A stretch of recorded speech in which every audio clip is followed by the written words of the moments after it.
آصف خان آصف جاہ کا اصل نام مرزا ابوالحسن تھا۔ اس کے والد کا نام مرزا غیاث بیگ تھا، جو اعتماد الدولہ کے لقب سے مشہور ہوا۔ آصف خان ملکہ نور جہاں کا بھائی اور ملکہ ممتاز محل کا باپ تھا۔ شہنشاہ شاہ جہاں کا دستِ راست، سپہ سالار اور وزیر تھا۔ جہانگیر نے اسے مختلف مناصب و مناصب سے ترقی دے کر 1625 میں لاہور کا گورنر بنایا اور 7 ہزاری ذات اور 7 ہزاری سپاہ کا منصب اور آصف خان کا خطاب دیا، جبکہ بعض مورخین کے مطابق اسے آصف جاہ کا خطاب دیا گیا۔ آصف خان کی سنِ پیدائش کے بارے میں تاریخ خاموش ہے، جبکہ آصف خان کی وفات کے بارے میں بھی مورخین کی رائے متفق نہیں۔ تاریخ لاہور میں کہنیاں لال نے آصف خان کی وفات کا سن 1634، جبکہ محکمہ آثار قدیمہ کی جانب سے آصف خان کے مقبرے پر نسب کتبے پر تاریخ وفات 1641 درج ہے۔ آصف خان کا مقبرہ جہانگیر کے مقبرے کے مغرب کی جانب واقع مسجد کے عقب میں ایک وسیع باغ کے وسط میں تعمیر کیا گیا ہے۔ آصف خان کا مقبرہ باغ کو 4 حصوں میں تقسیم کرتا ہے۔ ہر حصے میں تالاب فوارے تعمیر کیے گئے تھے، جن میں سے صرف تالابوں کے نشانات باقی ہیں۔ محکمہ آثار قدیمہ کی عدم توجہ اور نااہلی سے باغ اجڑ چکا ہے اور جھاڑیوں اور جنگلی گھاس کی کثرت کی وجہ سے سیاح اس حصے میں آنے سے کتراتے ہیں، جبکہ محکمہ آثار قدیمہ کے ملازمین کی رشوت ستانی اور نااہلی کے باعث آصف خان کا مقبرہ نشہ گیاتی افراد اور جوڑوں کے لیے ایک پرکشش پناہ گاہ ہے۔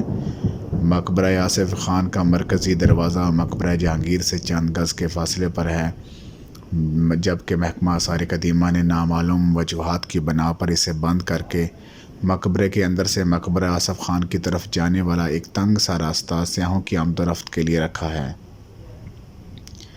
آصف خان کا مقبرہ شہنشاہ شاہ جہاں نے 4 سال کی مدت میں 3 لاکھ روپے کی لاگت سے تعمیر کروایا تھا۔ یہ آصف خان وہی تھا جس کی ہمت و تدبیر سے شاہ جہاں کو ہندوستان کے تخت پر بیٹھنا نصیب ہوا۔ اس نے جہانگیر کی وفات کے بعد اپنی بہن ملکہ نور جہاں کو فوری طور پر نظر بند کر دیا۔ شہزادہ اور بخش کو ہندوستان کا برائے نام بادشاہ بنا کر تخت پر بٹھا دیا گیا، تاکہ سلطنت کے دوسرے دعوے دار پیدا نہ ہوں، کیونکہ اس وقت شہزادہ خرم یعنی شاہ جہاں دکن میں تھا۔ اگر آصف جاہ ایسا نہ کرتا تو شاہ جہاں کو ہندوستان کا تخت حاصل کرنے میں بہت زیادہ دشواریاں پیش آتی۔ شاہ جہاں اس بات کو اچھی طرح جانتا تھا، اس لیے وہ ہمیشہ آصف خان کا احسان مند رہا اور ہمیشہ بزرگوں کی طرح آصف خان کی عزت و تکریم کرتا تھا۔ بادشاہ نے اس کو لاہور کے علاوہ ملتان کا گورنر بھی بنایا اور 7 ہزاری منصب سے بڑھا کر 8 ہزاری منصب عطا کیا اور کچھ عرصہ کے بعد 9 ہزاری منصب اور 9 ہزاری سوار سپاہ کی سالاری عطا کی۔ اس وقت یہ جلیل القدر منصب و عروج اقتدار کوئی دوسرے شہزادے یا تیموری امیر حاصل نہ کر سکا۔ اس کے علاوہ آصف خان کو 50 لاکھ روپے سالانہ کی جاگیر بھی تھی۔ آصف خان اس عہد شاہی کا امیر الامراء تھا۔ اس کی تنخواہ آج کل کے حساب سے 1.5-2 کروڑ روپیہ سالانہ تھی۔ اس کی دولت کا کچھ شمار نہ تھا۔ اس کے تمام عزیز و اقارب اور بیٹے حکومت کے اعلیٰ عہدیداروں و منصبوں پر فائز تھے۔ وہ بادشاہ سے اکثر کہا کرتا تھا کہ روپیہ جمع کرنے کا مقصد اس کے سوا کچھ نہیں ہوتا کہ بچوں اور اہل و عیال کی عمر آسائش و آرام سے گزرے، چونکہ میرے سب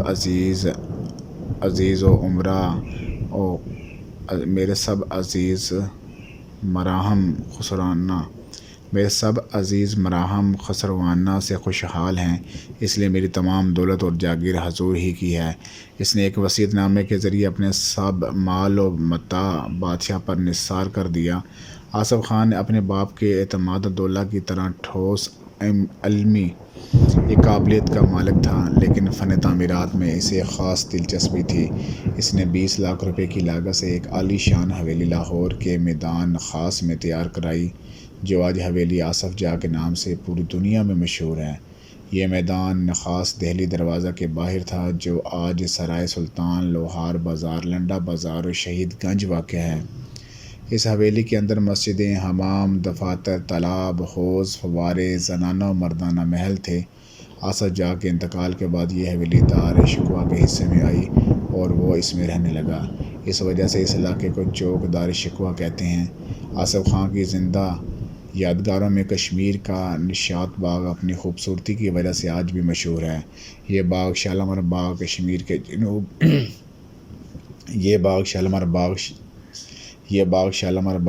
کے جنوب کی طرف کچھ فاصلے پر جھیل ڈل کے کنارے واقع ہے۔ اس کے 12 چبوترے ہیں جو برج آسمانی کی طرز بنے ہوئے ہیں۔ جھیل ڈل کے مشرقی ساحل سے بتدریج پہاڑ کی بلندی کت چلے گئے ہیں۔ آصف خان کی وفات 1641 میں ہوئی اور بادشاہ کو اس سے بہت صدمہ پہنچا۔ اس نے آصف خان کے بڑے بیٹے شائستہ خان کو